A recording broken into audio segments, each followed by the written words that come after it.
Hello, good morning to everyone. Now here in Baghdad, I think it's holiday. So it's very early. I wake up very early and then I wash already my loco. That is my partner of my life.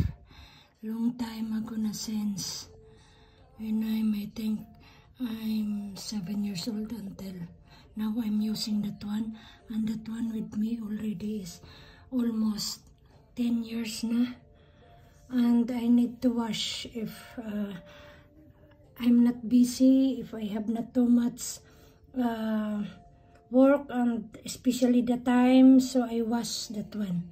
Okay, so now I finish my shower and I start to take my breakfast, shy first, and then look the outside. Outside is very silent. That is the Iraq Gate apartment.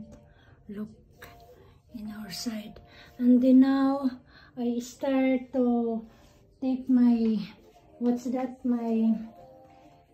shy, and then my laundry. I finish my laundry, lock my bathroom before I clean hair, and to fix all the bed cover to make dry, how to wash.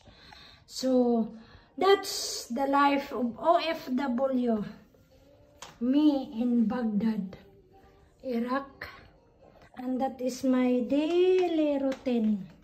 Work here every day, and when I finish work, so I can watch. Sometimes if I have no time to sit down to relax, so no.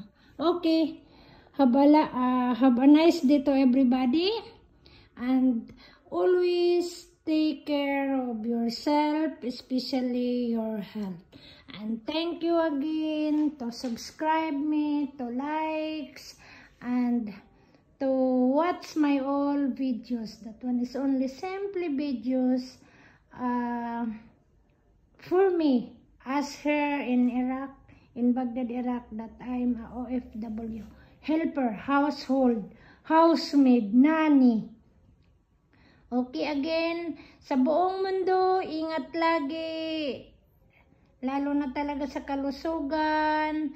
And hello Sisi, how are you?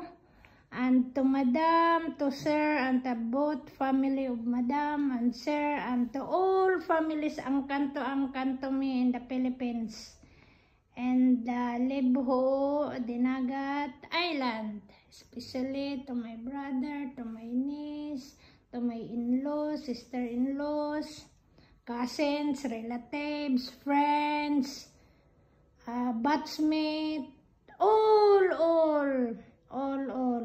angkan to angkan, from the beginning until the old.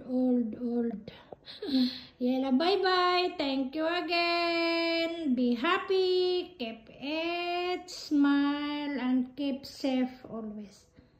Now and forever. Amen. Bye-bye.